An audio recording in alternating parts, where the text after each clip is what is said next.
Hey, y'all, welcome back to the Don't Mom Alone podcast. I'm your host, Heather McFadden, and this is the place where I get to walk alongside you and connect you with people and resources so you know that you don't mom alone. And in this episode number 354, I am welcoming back to the show Jennie Allen, and we're going to talk about getting vulnerable and finding your people. It's not something that you add to your schedule. If it were that simple, it would be a pamphlet, right? I could just have said, hey, start a supper club. But it's not that. We're talking about daily, like in and out of each other's lives and choosing a mode of operation that's communal rather than independent.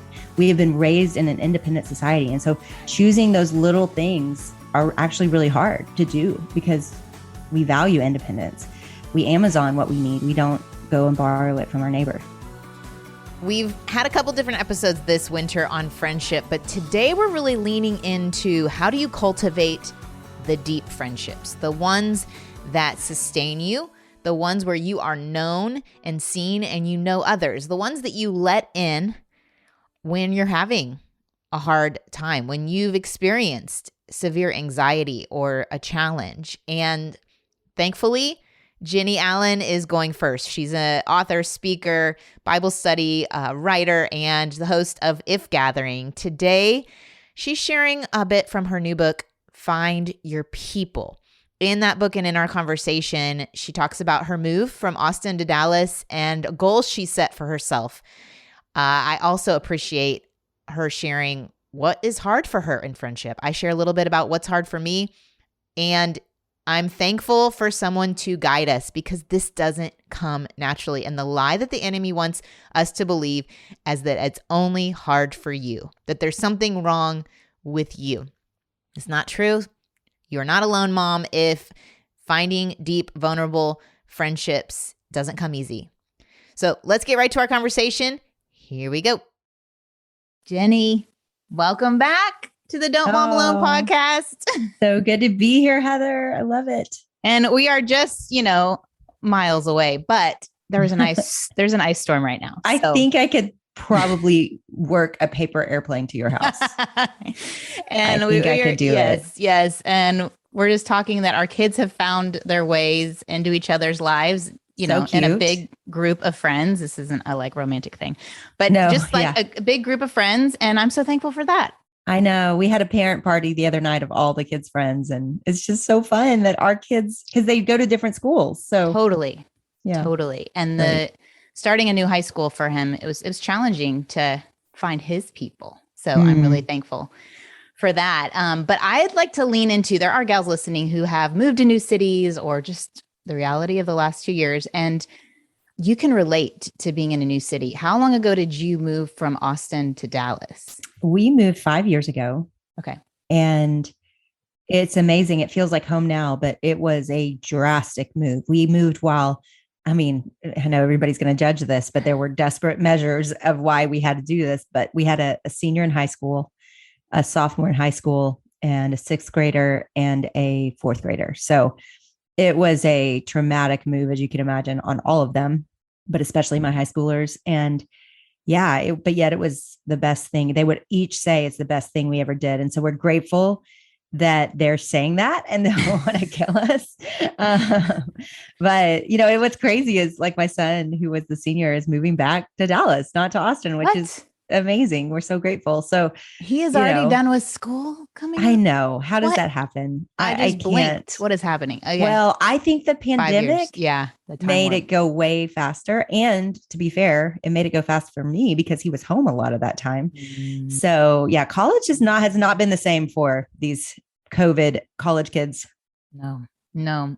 So they're in high school. How long had you been in Austin? So people can grasp this 12 shift. years. Okay. Yeah. So 12 years. Their whole lives. Right. I mean, they don't remember living anywhere else. Yeah. And I think, for moms who are new with their kids being in school, they're just doing this where you get to know their moms at your kid's school, and just the kids are kind of a foot into relationships sometimes, sideline conversations. So to disrupt that and move at the time you did, you get here. And maybe people have this false belief, it's Jennie Allen. I'm sure she has friends falling out of her ears. And no, people are the opposite. It's weird. Like they don't, there's a definite, people don't want to bother me. Everybody assumes I'm busy. I think that would be the main barrier. But I would say it was really hard. And I was pretty much starting over. I did have friends in Dallas, but very few that were in our neighborhood. And so I wanted, and part of what the book's about is 5 miles, 5 friends. That's not always possible, but one of the, proximity does help. And so I did come in with, because Austin had been so spread out for me, I did come in wanting a few friends nearby. And again, those other friends are still great friends of mine, but I couldn't see them at the grocery store. They couldn't tell me that my kid was getting in trouble at school. Like and honestly, I found those friends and they all do that now. So I appreciate that. But I did want that. And so I did feel like I was completely starting over, and it was a big city, and it was scary. And especially for my kids. I mean, I think for the first year, Zach and I didn't even think about the fact that we were home every night and had no friends. We were just thinking about them, who were also at home with us every night and had no friends.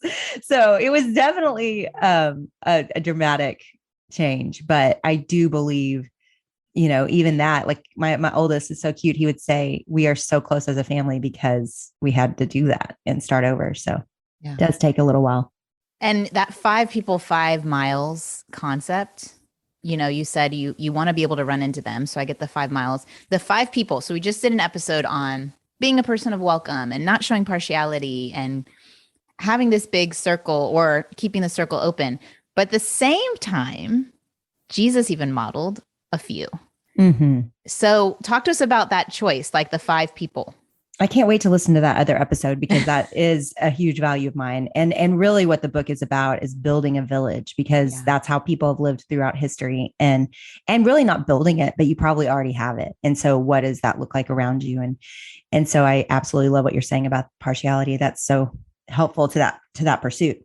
But the research, what to give people categories, what the research says is that 150 people is how many acquaintances you have the capacity to know their name, and maybe that they have, this many kids, or that's just acquaintances. You're not deeply in their lives. The next level is 50, which is what I call a village. And that is your ability to take a casserole to someone when you hear their mom dies. They're not your everyday friends, but you've got, 50 people that you kind of can keep tabs on, that you like and have spent enough time with, that you're like, you know what, I really would love to help them in this moment or the season.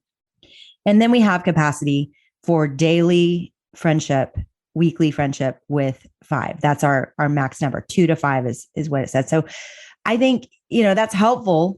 I think when you are thinking about your life of categories of people, it's hard when you don't feel like those natural categories show up and you really don't know how to get to those. And I mean, post quarantine, we're all feeling that way. And so what I hope the book does is help you get to those places and see people maybe differently than you did. And yes, we do need those few.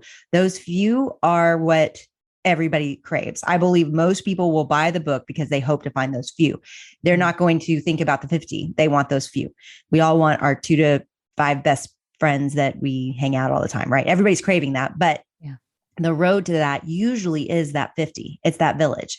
And those numbers on the inside might change here and there, and probably won't always be people that are friends with each other. You'll find 2 to 5 people that you really deeply connect with. If they all connect with each other, great, but they may not. And that's okay. But you do need that little group that really knows you and you know them. No, I think it's important that you said that. This isn't necessarily like the 5 of you all hanging out together. It's the fact that you are deeply known by 5 people and that you know them and are connected and accountable to. And that might be too many for some people. So true. I want to say 2 to 5. Like, no, that's good. Really, 2 is some people's max, and that's okay. 2 is great. That might be your number, and that's a great thing to aim for. But you probably need more than 1.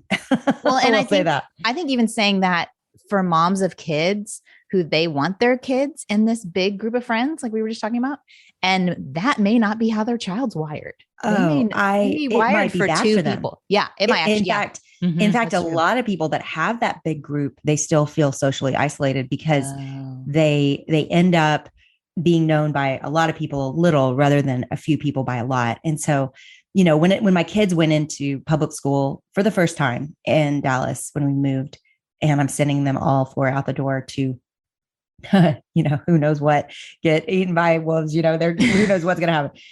And I've just my prayer I prayed over and over again was, Lord, give them each one, just give them each one. And God did. And I think that's a good prayer of I'd say two is probably the healthier number for my research, but I do think we each, we don't need the whole big group. In fact, the whole big group, depending on their age and maturity level, can just take you off a cliff, right? That's true. Watch that happen. The herd. Too. Yeah, that can happen. Yep. That can happen. I think it's very freeing because there's this burden moms can carry to, but they're not, they're not in this big group. Well, they might be fine. Are they fine? They're fine.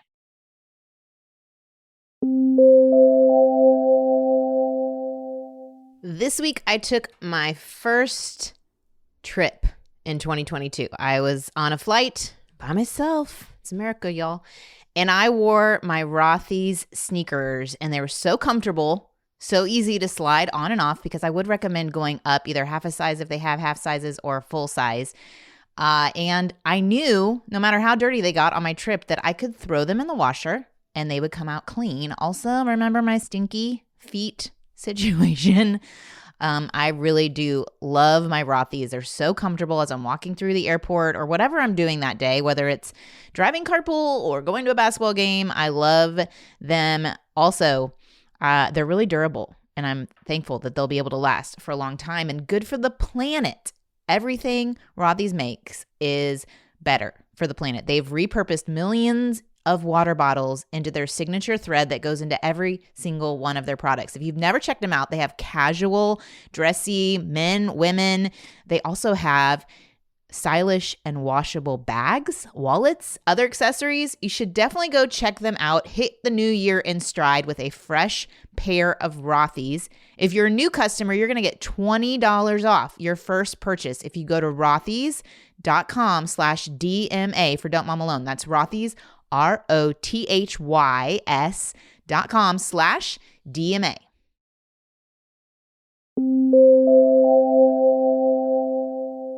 But how for you? Okay, so you're this adult, you have exposure to lots of people, like you said, but you want these really close 2 to 5. Mm-hmm. What first steps did you take? Did you just start calling people up, or, hey, do you want to be my friend? So What's that awkward? Prepare to cringe. Everyone prepare to cringe. What did you do? The first person I remember calling up was— You really called someone up. Oh, yeah. Literally did. No. Worse. I reached out to him on Facebook or Instagram. Maybe I got their number from someone. You slid into their DMs? I think I slid Will you into be my their friend? DMs. Here's who it was. This is so embarrassing. I can't even believe this story, but it did work. I heard that this girl that we had some mutual friends that said she was cool, was my counselor. So she was my counselor from camp when I was in high school. So she was at Baylor and in college, and I was in high school. Okay.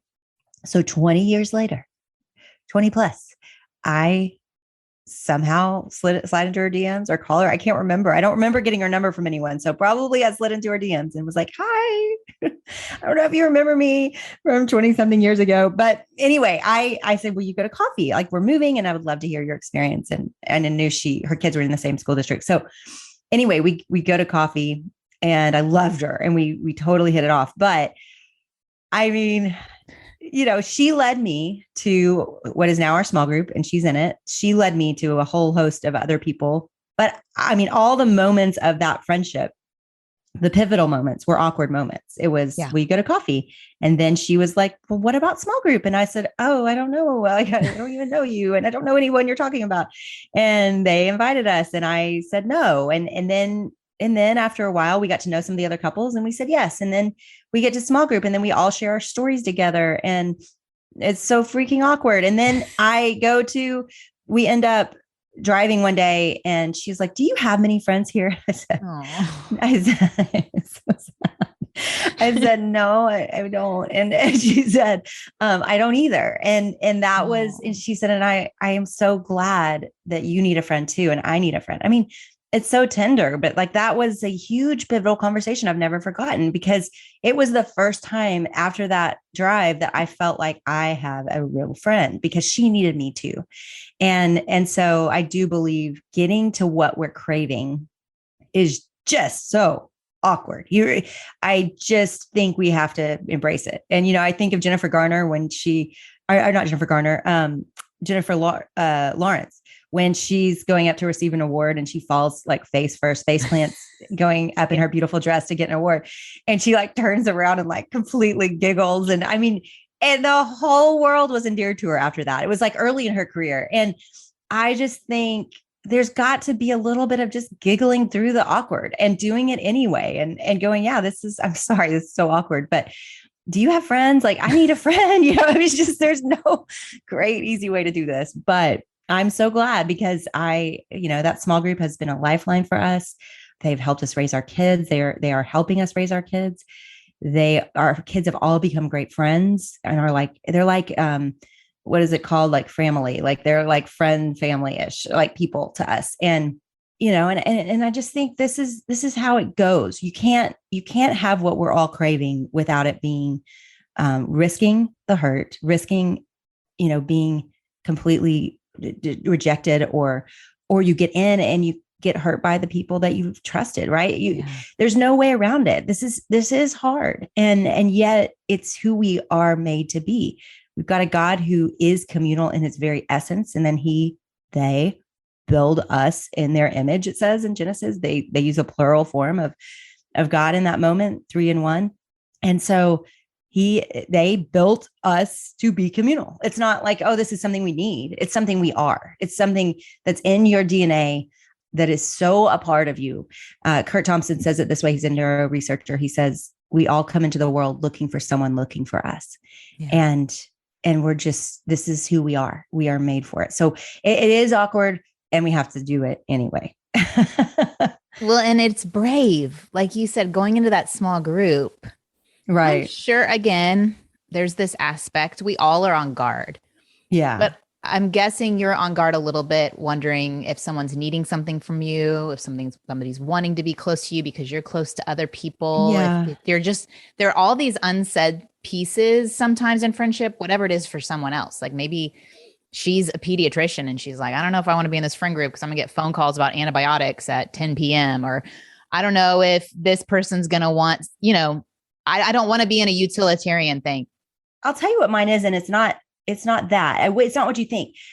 I don't ever think about that in the way that I might could. I just have seen people to be lovely, and that has not been how I've been hurt. My problem is I have and this is just in my personality. This is true of me all my life, or most of my life, I would say. I don't want to be needy. I don't know how to be needy. I am not good at it. So to be vulnerable is to be in need, right? You cannot be vulnerable and not need anything.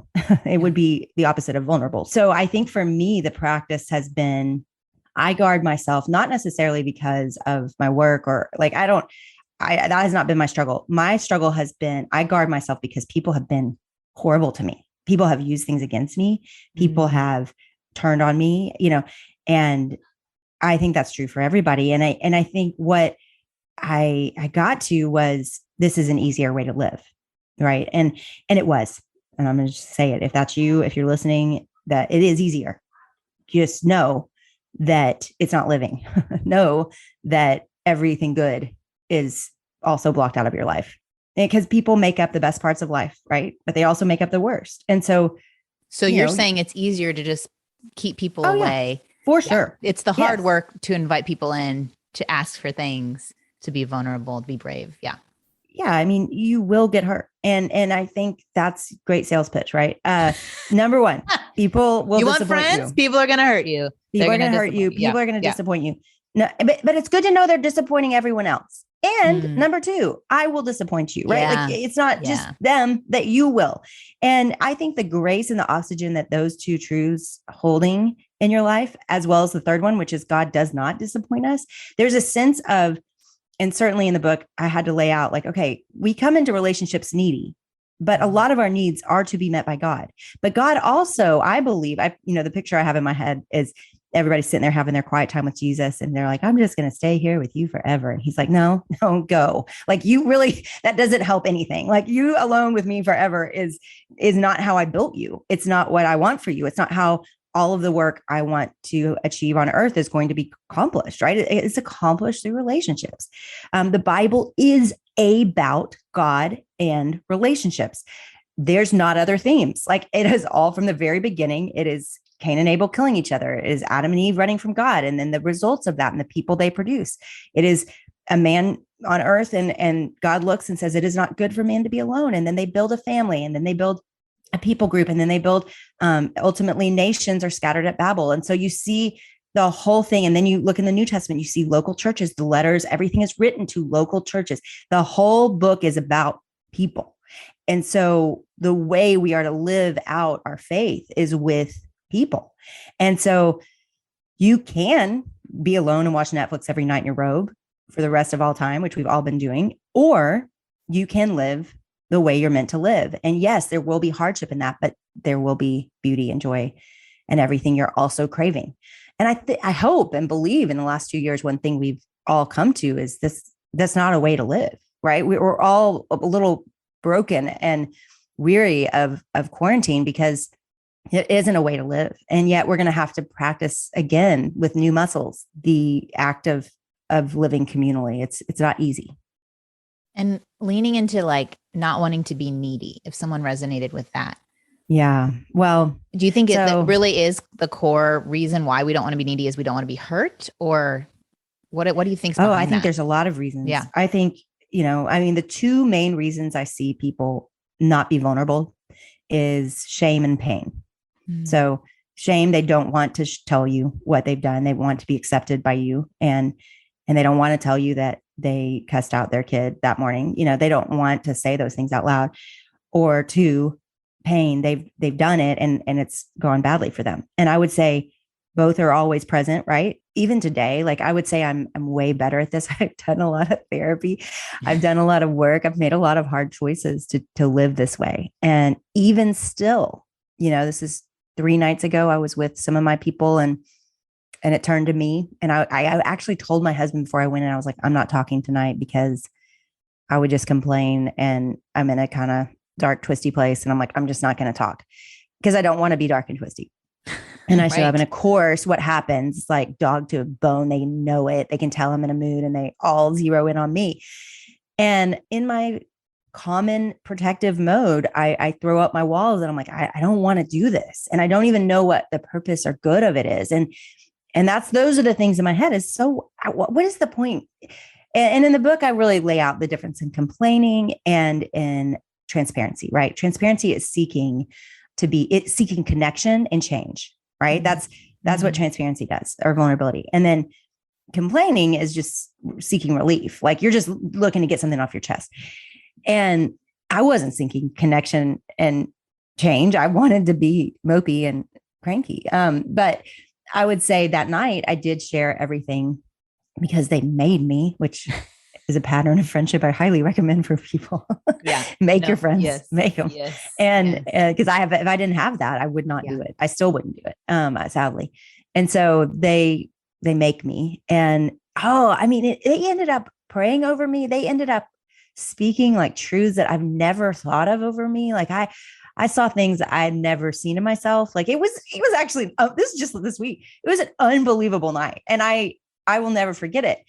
But it started by me going, okay, this is what's going on. And trusting it was worth it, and that they weren't going to judge me or be harsh.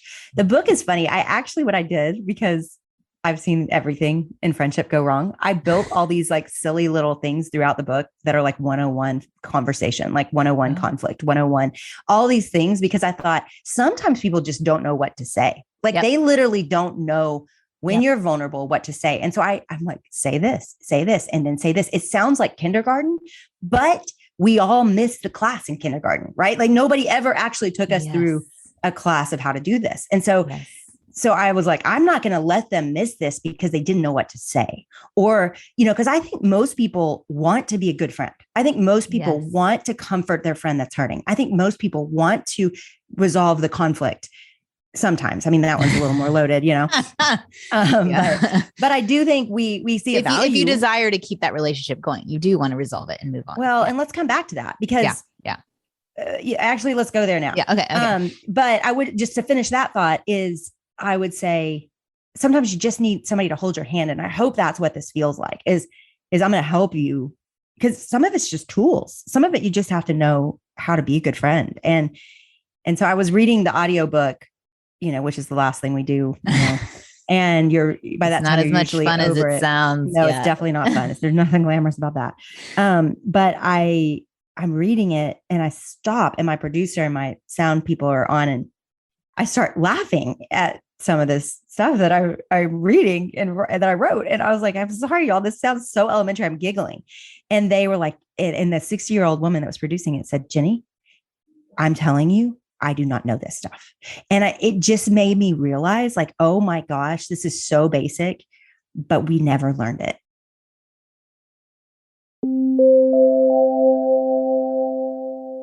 Okay, long story, but it's going to be worth it. On my trip to Orlando, I hung out with some longtime online friends for breakfast. And believe it or not, in our conversation, we talked about HelloFresh, one of this week's sponsors. And my friend, Angie Elkins, she has a big booming media company. Her husband cooks dinner. He uses HelloFresh.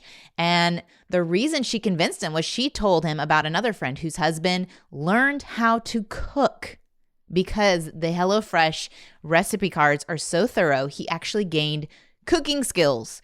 And I've told y'all, I think it's great for my boys. Like the recipe cards, not only do they have a great picture that you can show them when they say what's for dinner, but it really does walk them through how to cook, which is such a great skill to give your kids before you launch them. For me, launching is happening so soon. If you want to check out HelloFresh, they send you basically farm fresh, pre-portioned ingredients with the recipes right to your door and saves you money because you're not going into a restaurant. It's cheaper than the groceries that it would take to make those meals. You have amazing options that you can choose from. They have some cozy classics from around the world right now, like a beef tenderloin and cheese fondue. Yum. A miso sesame shrimp and bacon ramen. Or you can go a little simpler if your family needs a family-friendly option. We have done that too. So if you want to go check it out, go to HelloFresh.com/DMA16, the number 16. Use that code DMA16 and you will get up to 16 free meals and 3 free gifts. So go to HelloFresh.com/DMA16, use the code DMA16 for up to 16 free meals and 3 free gifts. When you do, you will see why HelloFresh is America's #1 meal kit. There is no one size fits all. We are so unique when it comes to friendship and when it comes to hair products. And that's what I love about our sponsor, Prose. They have personalized my hair routine. I tend to have a lot of thin hair and oily. And not only that, but I live in Dallas, in a city, and right now it's really dry with having heaters on in the snowstorm we just went through. What's great is Prose starts by asking about you as a person, even questions like, how many times do you work out? How often do you wash your hair? Your zip code, all the things, eating habits, damage level. It goes so beyond just your normal, what are your hair goals quiz. They analyze your answers, and then Prose will create a unique blend of ingredients just for you. And they got mine right. I am loving the shampoo and conditioner that they sent me. It is so great. And as a carbon neutral certified B Corp, Prose is the industry leader in clean and responsible beauties. All their ingredients are sustainably sourced, ethically gathered, and cruelty free. If you're not 100% positive that Prose is the best hair care you've had, they will take the products back. No questions asked. Prose is the healthy hair regimen with your name all over it. Literally, they put your name on the products. Take your free in-depth hair consultation. Get 15% off your first order today. Go to prose.com/DMA. That's prose.com/DMA for your free in-depth hair consultation and 15% off.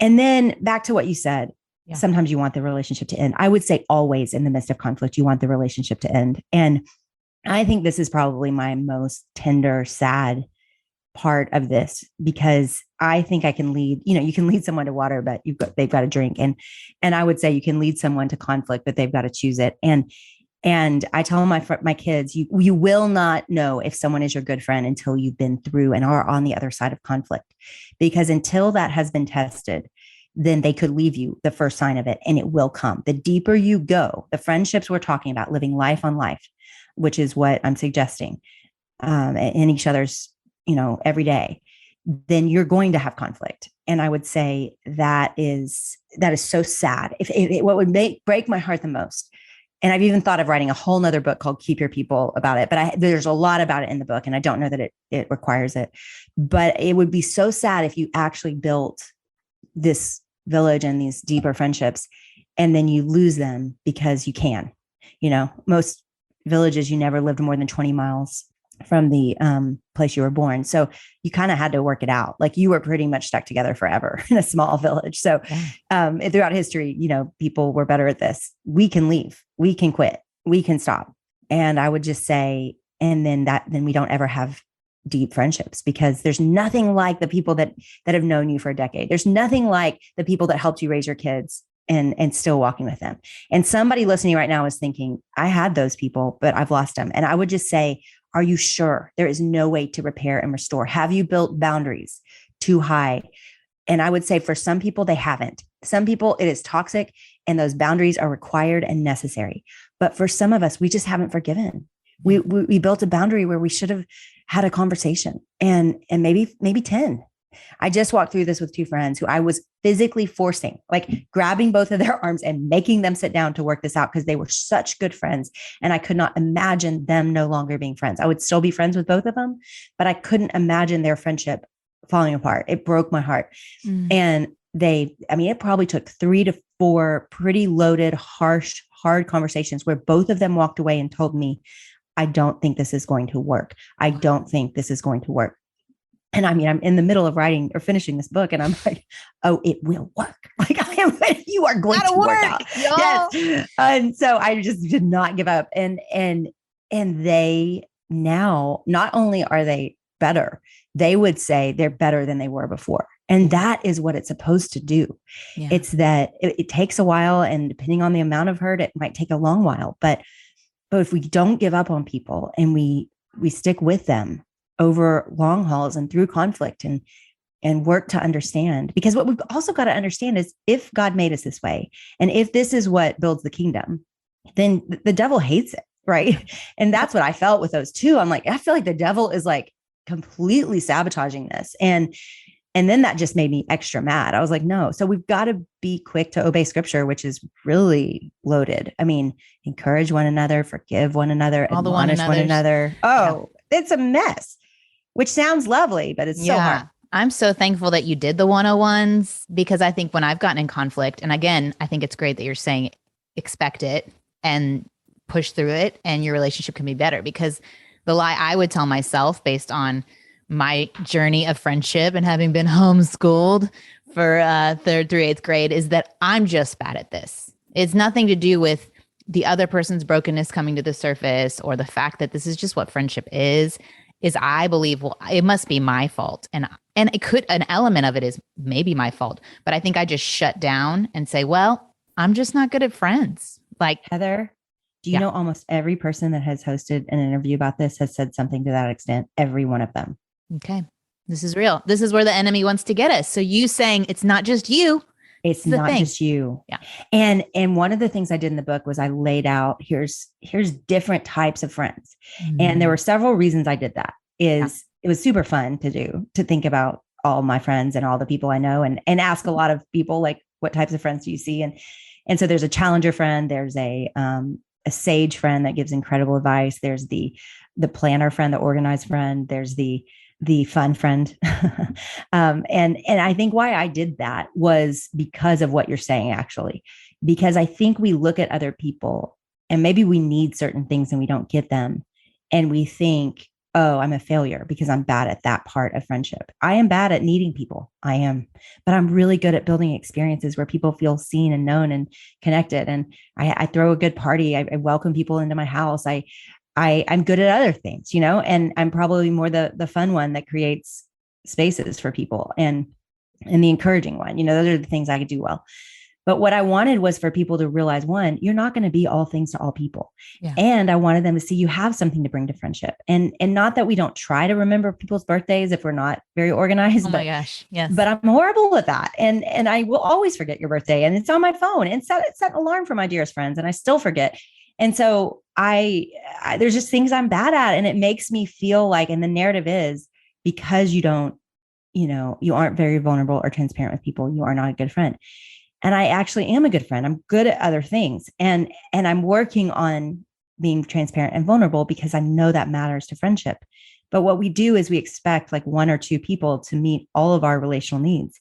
And the other hope I had was that we would start realizing we need a village. We don't just need the two best friends. We need a lot of people around us playing different roles in our lives. And we will have a fuller experience as people have had throughout history, which is what I did, was look back at villages throughout history and even today in different countries right now, because that was where I saw life happening. When I went to Uganda, when I went to Rwanda, when I went to Italy, in Europe, I mean, we went to this little bitty village in Italy and I walked in this little grocer and everybody stopped and was like, who are you? What are you doing? Where are y'all from? Here? Yeah. Yeah. And nobody comes out here, and I was so jealous that they were all sitting around, three guys at the counter smoking and catching up from their day. And then women in the back with their kids together, like their kids were everywhere. I saw a different way to do life and I wanted it. And yet I live in a metroplex, right? So I had to figure out how to build it and keep it. And what has worked for generations of all humans, literally all humans, this is how they've lived until Industrial Revolution in the West. What has worked for them and what works for 80% of the world right now can work for us, but we have to choose it. We have to work harder at it. We have to invest in it and we have to look for it around us. And what that is different people, right? I love that you did that episode. I think we all need people that are ahead of us and behind us. I need the college girl that became one of my dearest friends. I never would have considered her that in previous life because she went in the same life stage as me. But that girl travels with us. She is a part of our family. She and I talk once a day about life and work and everything. I mean, she's my friend. She's my very good friend. And yes, she could be my daughter, but my daughter's my friend too. And I think we tend to think of friendship as same life stage when honest and same age and same everything. And that's not real. And that's never worked. Right. And it's never worked here. And it's never worked in the past. And what makes a rich life is all of these people doing life with you, beside you in deep ways. And, looking for that village that can come around you and walk with you through all the days of your life, hopefully. It's inspirational. And I think when people think of you in that moment just a few days ago, where your friends were pushing you to go beyond your comfortability, I think it raised a question in my mind of, how do we foster that kind of friendship? How do we create that space where we have that depth? We can only do our part so much. Like you had to show up but the people that you chose to be in that group valued depth and openness. And so how do we know if they're willing to do that? So I think this is super helpful research. It takes 200 hours for someone collectively with someone to feel like they are a very good close friend.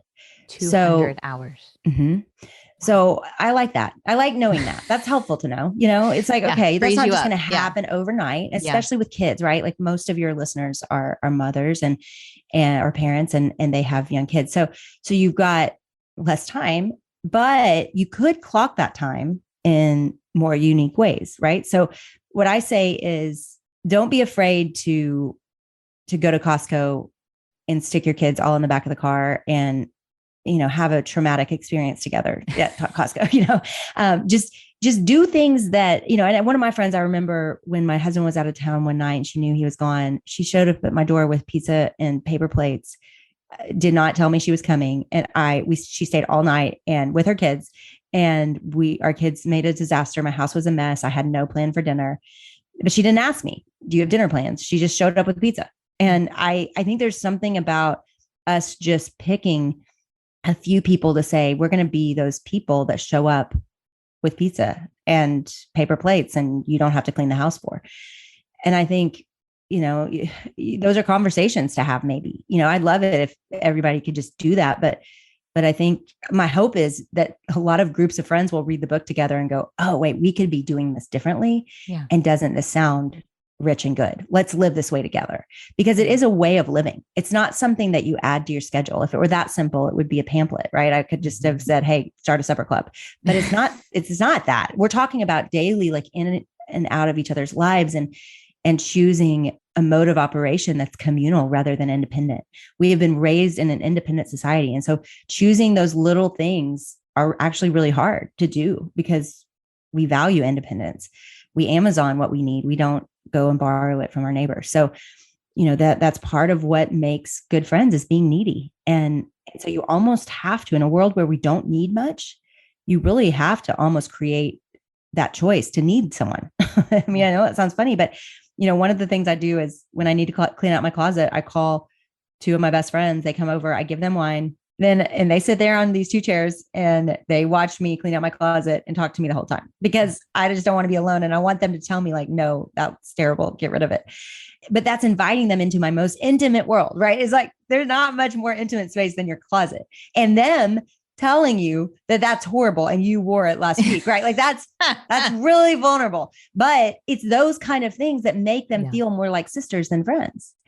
And yet we're afraid to bring people into our closet, and we're afraid to ask for people's opinion and help. We're afraid to borrow something. I just spoke at the biggest event I've ever spoken at in my life. And I had to worry about what to wear, right? You just do, of course. College kids. So it was really intimidating. A lot of pressure. Yes. Yes. Mm-hmm. And so my friend Lindsay was helping me, and she was like sending me things and this and this and this. At the end of the day, she goes, just wear this. And she gave it to me out of her closet. Right.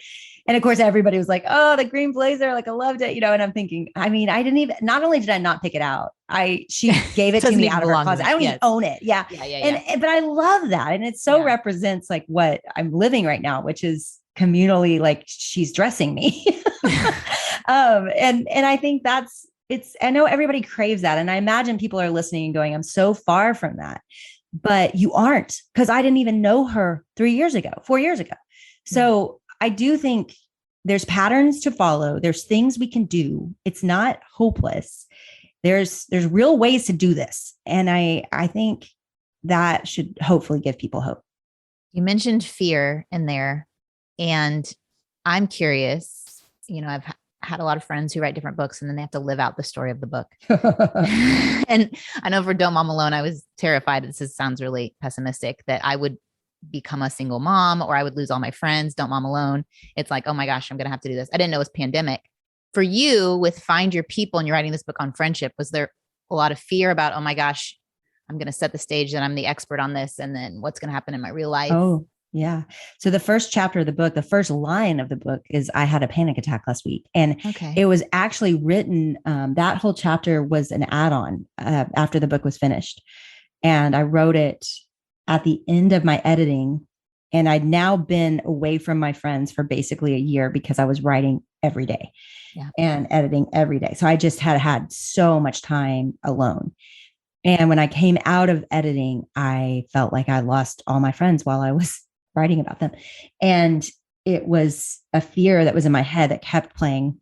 And then around the same time, my sister and I got into a conflict. My husband and I got into a conflict. A lot of the people close to me, we got into conflict. So basically it felt like I was writing a book about finding your people, and I was losing all of mine while I was doing it. And I literally couldn't breathe. I was on my closet floor. I'd had a nightmare the night before that not only was I distant from them, but they were gossiping and, again, so it was pretty dark. And so I just couldn't even handle it. It was my biggest fear. I felt like I am going to be a fraud. Like I'm going to have to go on stage and talk about all these people I wrote about, and we're not even friends anymore. And this is what's so magic about where I am today versus where I have been in the past. I woke up the next morning after that panic attack, and I got a phone call at like 7:30 a.m., super early. And it was one of my good friends. And old me would have pushed ignore. It was early. I could have easily been with my kids, and I picked it up instead. And I said, hey, can we get together tonight? I need to tell y'all and a few other friends what is going on right now. And she said, yes. So she gathered everybody up that night, and I got to just kind of dump my guts and say, here's where I've been. And of course, your fear in that moment is they're going to patronize, like, oh, of course we love you. Cause you're basically saying, I don't know where we are. I don't know where things stand. Right. And it was so vulnerable, and it's not something I would have done prior to this project, candidly. And these friends, but I did it, and I just said, here's where I am. This is what I've been believing. And you know what? It's so many lies in our head. I mean, if we really believe the enemy hates this, like our deep healthy relationships, then yes, he's trying to sabotage it at every turn. And it's the thing you think is too hard to do that is going to cause it to thrive. And for me that day, it was just being honest about fearing losing them and the insecurities of that. And it was, and I told him everything, and I think that's just a hard thing to do. It's a hard thing to admit that you're weak. It's a hard thing to say, I had a panic attack last night, and y'all were part of it. It's just hard. And so it was so sweet that night when they were dropping me off. One of my friends, Lindsay, looked at me and said, I just want you to know I've never felt closer to you. Mm.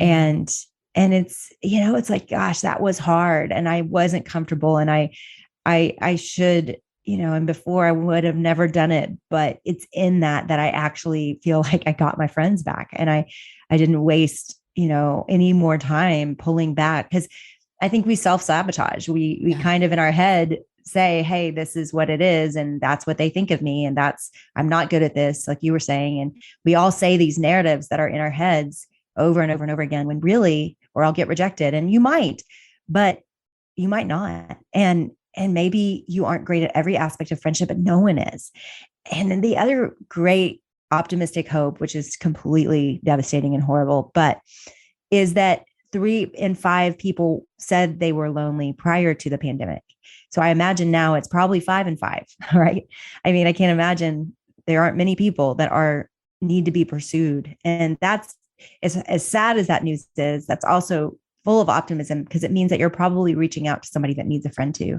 And I think that's what we've got to believe, is assume the best, that people need you and that you need them. And something about that exchange, it does begin to change everything in life. It's good, because it also fights against the lie that I'm too needy. I think that where you said you may not be needy enough, I think there are some people that are like, I'm too much. I'm expecting too much of people. And so to normalize that, it's like, nope, we all have that need, and it's never too much. And although sometimes I would say too much, I would say, let me tell you exactly where it goes too much is if you're expecting people to be God to you. I mean, that's the line, mm-hmm. right? And so it's first securing that relationship and identity as connected to God, so that there's not this constant expectation of people. I think that's the difference. And maybe we need better words for it. It's good to need other people. Or it's people bad are like, to think, it's bad to think they're going to meet all your needs, and that's our problem, is nobody's ever spelled out for us like the way we could need people and help people do that. Because I think it's an awkward process, but it is, and it's just the unfair expectations we all put on each other, and therefore live always disappointed, rather than, people are going to disappoint you. They will always disappoint you. However, you have a God that won't, and you're disappointing them right back. So it's like, if we all can just kind of admit that and lean into each other anyway, and not expect each other to meet all of our needs, but to come in with a desire for deep connection and willing to do the things that takes, I think we'll find it. Well, I'm thankful for you and being honest about your journey in this, and giving us the 101, so we don't think we're the only one who struggles in this. And so I'm excited to point people to this new resource, which comes out on the 2's day, the 2-2-2-2 day. Super fun. And I know you'll be out and about with even more resources to support people. And so thank you for that. Thank you for discipling us in this. Well, back at you. I love everything you do. And even the name of your podcast, it's speaking this language, girl. I love it. It's so important. Well, I appreciate that. All right. Well, hope to see you soon. Okay. Yes, Stay neighbor. warm. Let's see each other. Okay. All right. Bye, girl. Bye. I hope you hear the grace in this conversation that the statistic Jennie shared about taking around 200 hours to feel like you're a close friend, that you would recognize this is an overnight success. This is long and hard and clunky, and that conflict can draw us closer. And if you're in that place where you're really disappointed, or you have disappointed someone, or you're dealing with hurt or pain, I want to pray over you right now, because I know the heart of God for you is connection and community. And I just want to cheerlead that for you. So I'm going to pray for you. Lord, just like healing comes from being known and sharing the tender parts of our life and opening ourselves up to wounding by people, we do wound one another. And so right now, I want to lift up the wounded woman or man that is listening, that they could take that wound to you, whatever hurt, whatever way they have been betrayed, whatever way they have been disappointed in how someone has handled their relationship, whatever conflict or disagreement has occurred, Lord, I pray that they could bring that to you, that they could receive your healing, and possibly receive even deeper healing in a community that speaks truth, that doesn't continue to badger and talk about how horrible that person was, but speak truth about who you are and what you're able to do. I pray a spirit of unity over our body of believers, that we can be a shining light to a hurting world, that real depth and connection is possible because we have one spirit in us, drawing us to one another, communicating what is true when we sometimes create false narratives about the motivations behind actions. I pray, Lord, for my own heart, that when there is a challenge, I would release the lie that it is because I'm bad at friendship. I thank you for friends who speak truth over me. I thank you that you are good to me. I thank you for all that you've given us, all the tools you've equipped us with, that we don't have to do this on our own, that you go with us. I pray for wisdom and good boundaries and health. Lord, I pray for space to heal from all that we've been through. In Jesus' name, amen. Thanks you all for joining us. I can't believe it, but we're wrapping up that book club talking about Don't Mom Alone. And it's been such a joy to get to know moms. It's interesting how we haven't had a huge group. I mean, I'm talking 10 people, y'all, that I chat with on the weekly.